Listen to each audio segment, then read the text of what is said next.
तर नमस्कार मित्रांनो, आज आमच्या गणपती बाप्पाचे विसर्जन सोहळा आहे। आमच्या शाळेत दरवर्षी 5 दिवस गणपती उत्सव साजरा केला जातो। पण हे 5 दिवस कसे संपतात आमच्या शाळेत दर दिवशी काही ना काही खेळ, काही ना काही कार्यक्रम होतच असतात। या 5 दिवसात सर्व रहिवासी आपली कामे आटपून गणपतीत सर्व एकत्र येतात। त्यात एक वेगळीच मजा असते। मोठी माणसं आपले गणपतीचे अनुभव शेअर करतात, छोटी मुलं खेळात रम्य असतात।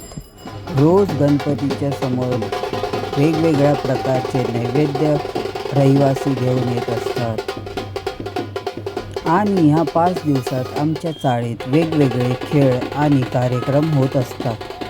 तरी हा व्हिडिओ तुम्ही पाहत असाल तर लाईक, शेअर, सबस्क्राईब करायला विसरू नका। आमचे गणपती बाप्पा आता रथात विराजमान झालेले आहेत।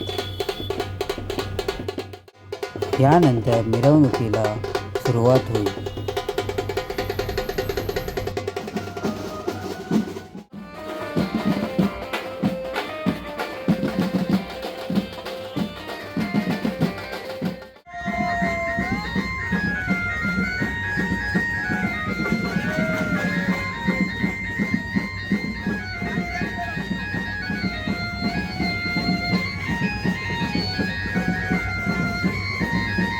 दरवर्षी आम्ही गणपतीची आरत्या म्हणत, गणपतीचे गाणी म्हणत असे विसर्जनात सामील असतो।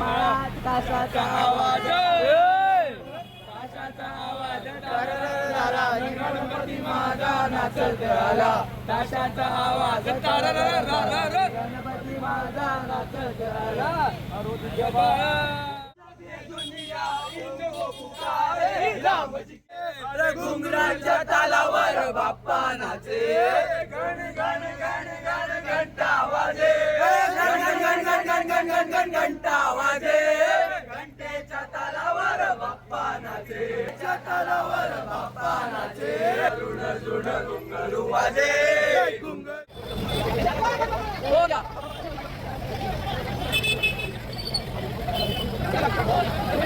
तर आता आम्ही शिवाजी पार्कमध्ये कृत्रिम तलावापाशी पोचलो आहे, जिथे आमच्या बाप्पाचे विसर्जन करण्यात येणार आहे।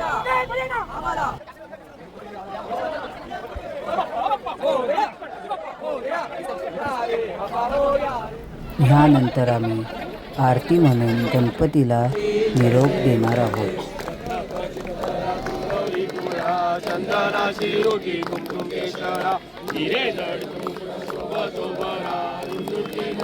तर मित्र आणि मैत्रिणींनी अशा प्रकारे आमच्या चाळीतील गणपती बाप्पाचे विसर्जन सोहळा केला जातो।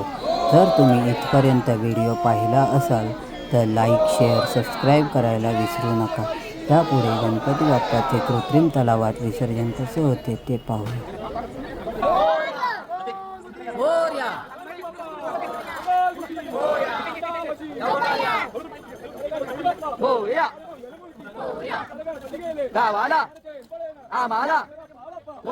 खरंच हे पाहताना डोळे पाणावतात।